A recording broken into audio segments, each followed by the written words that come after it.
Cardigans, it's Ian from RDO here. Welcome to the start of another week after quite a frantic weekend of fun.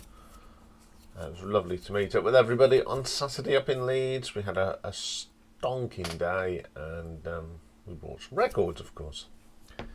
Anyway, we're going to kick off this week with a viewer's request, and it is for a Swedish rock band formed in Jönköping in Sweden, and they're called the Cardigans. They were formed in 1992. The main lineup of the band was Peter Svensson, who played guitars, bass player Magnus Severinsson, drummer Ben Lagerberg, keyboard player Lars Olof Johansson, and Nina Persson or Pearson. They've done a few shows since their post hiatus in 2012, and we had Oscar Humblo on guitar instead of Severinsson. And they've released 6 albums, and they're all very good. So we'll have a look at them today. So coming in at number 6, we have the 5th album, and it was released in 2003, and it was their first since 1998, and it's called Long Gone Before Daylight.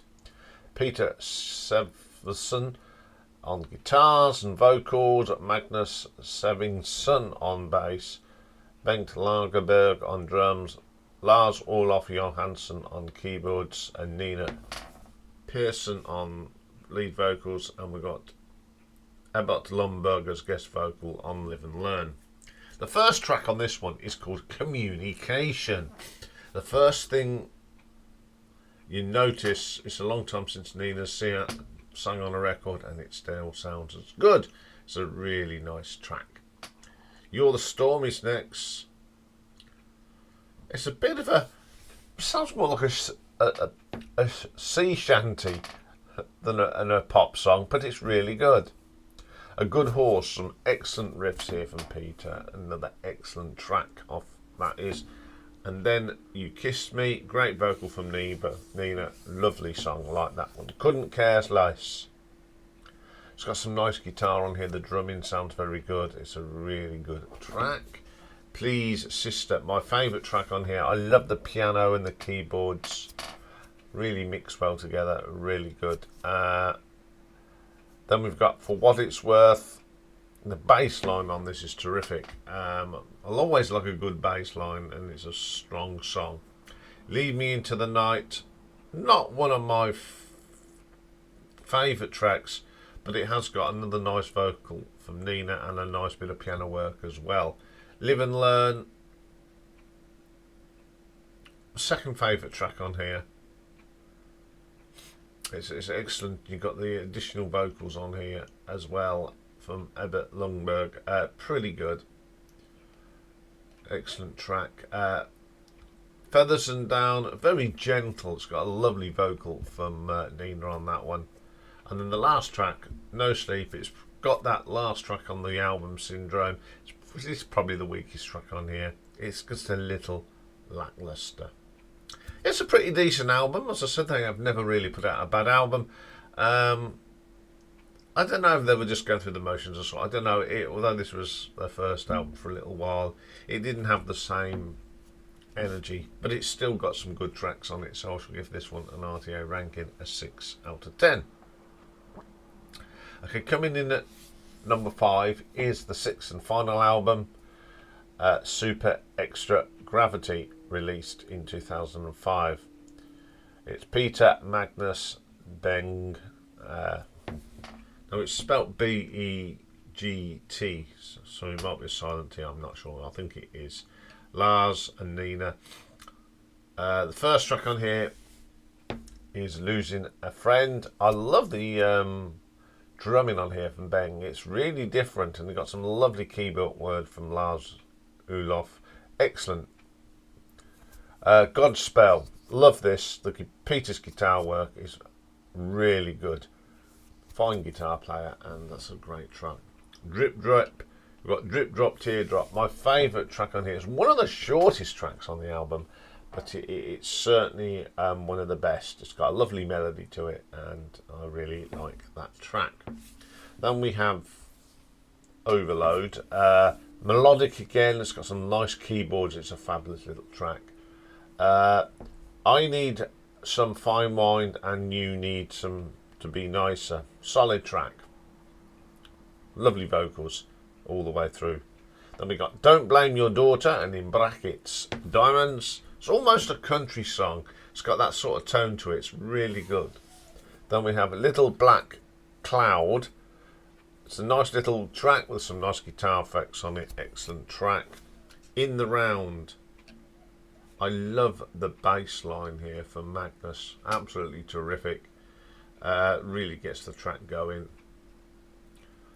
Then we have Holy Love, another great vocal from Nina. Really psychedelic keyboard sound on that one. Good Morning Joan, a quirky track. It's got some nice acoustic guitars on it as well. Then we've got And Then You Kiss Me Too. I like both of these tracks, but number 2 is probably best. Yeah, good album to go out on, alright. It's a lot better than Long Gone Before Daylight, so I'm going to give this one an RTO ranking of 6.5.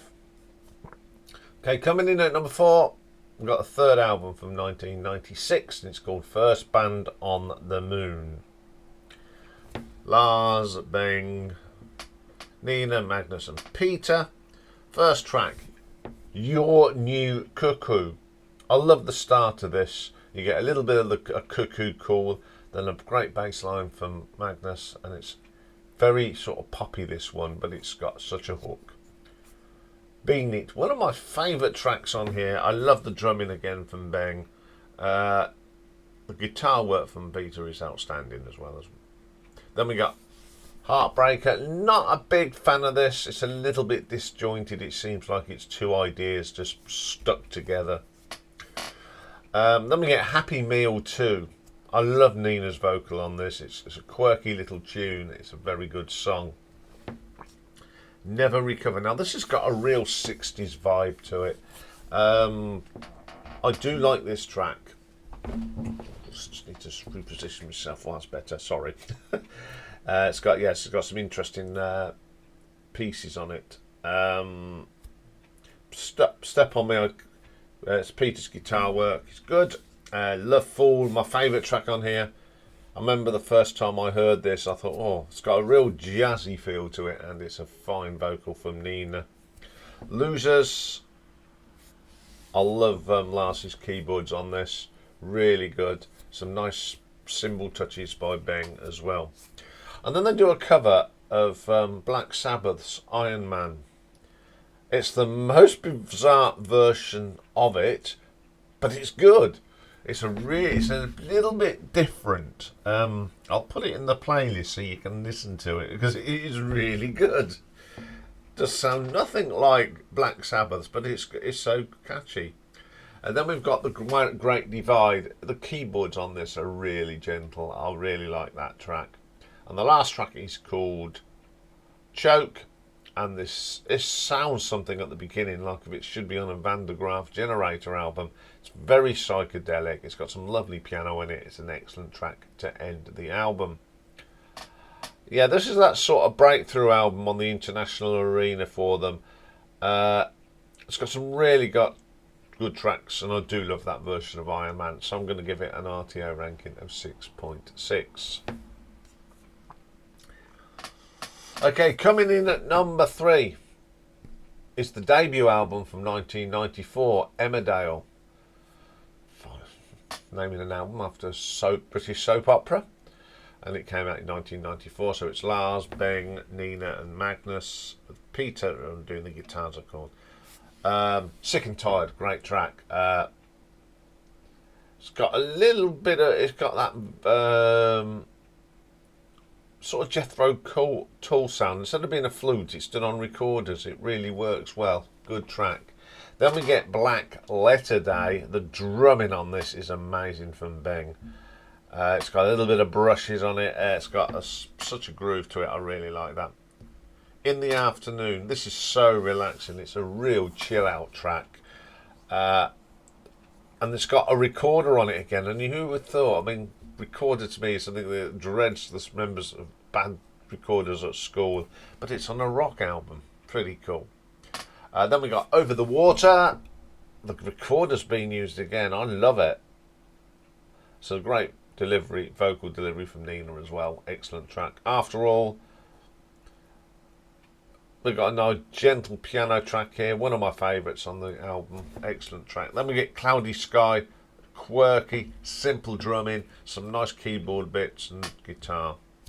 Our Space. Very psychedelic overtones on this. It's really got a fine vocal from Nina. And we've got some vibraphone on here as well. So it can't be too bad.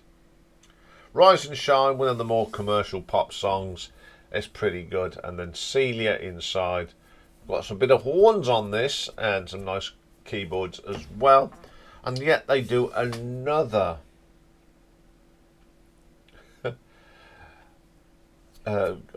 Black Sabbath track. They do Sabbath Bloody Sabbath. This is totally different again. They've got vibraphone on it. Again, it's really chill out. It's really good. I'm sure there must be someone that's a big Black Sabbath fan, but it's a different. Seems Hard. This is brilliant. Starts off with some nice xylophone. It's such a quirky song. The last song, very sad words. It's got a violin that really does give it that sort of sadness to it. Really brings it, as a sad song. This is an album that's got probably every instrument under the sun on it, from recorders to xylophones. It's a very good album, and it was a breath of fresh air. So I'm going to give this an RTO ranking of 7 out of 10. Okay, coming in at number 2, the second album from 1995, and it's called Life. Same lineup. So we all know the lineup is, so we'll go straight into the songs. Carnival. One of the singles off the album. I like this. The strings and drum work well. Really good track. Gordon's Garden Party. Some of the best drumming that Ben ever did, I think. It's very simple. It's very jazzy. It's one of them beats that's hard to keep because of its tempo. Excellent. Daddy's Car.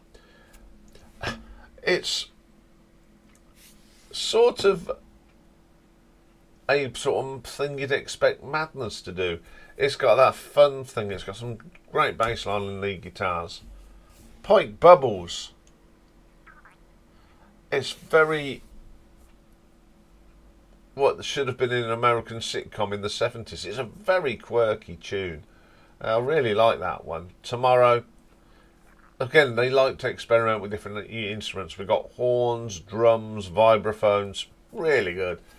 Beautiful One. Another great vocal from Nina. I love how different. I don't know how many different instrument sounds I heard on that one. Travelling with Charlie. Lots of strings. It's short. It's got jazz tones to it, especially with the guitar work. Then we got Fine, my favourite track on the album. Peter's guitar work is fantastic. We got Magnus's great bass line. Just a really good track. Sunday Circus song. Very chill out sort of thing. Quirky. I like that. Hey, Get Out of My Way. Very interesting track. The drumming signature from Ben is a little bit different. And you got Lars's keyboard that sort of fits around the drum in a quite different way than you expect. Then we got Closing Time. This is an epic. It's 10 minutes long. It's a tones of avant-garde pop and prog. It really is good. One of my favourite tracks.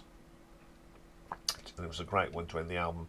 This again is one of them albums. It's got a little bit of everything on this: pop, jazz, prog, bit of rock, using different mixtures of instruments and textures. It's a very, very good album. So I'm going to give this one an RTO ranking of 7.3. But my favourite album and my number one album for the Cardigans is probably it is their best album. Released in 1998. It's the fourth album, and it's the really good Gran Turismo. Some great tunes on here. First one is Paralysed. ambient, distorted guitars on it. Really sets the mood. And then we get probably my favourite song. It was a single, Erase We Rewind. Absolutely killer track this is. I love Nina's vocals on it. It's one of the most commercial sounding tracks they did, but it's an excellent track. Then we get Explode, and a lovely ambience on this. The drumming from Ben is good. Lars' wonderful sort of harpsichord style keyboard work on it, really good. Starter.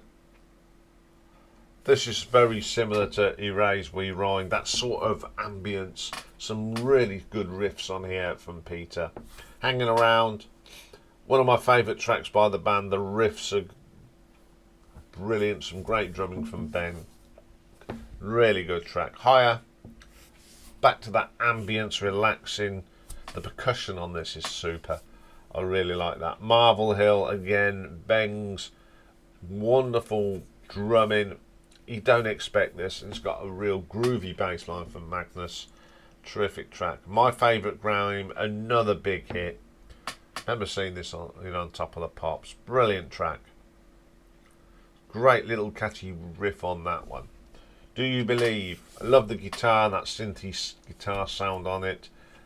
Really good. Junk of the Hearts. Another ambient. There's lots of ambience. It's a gentle track.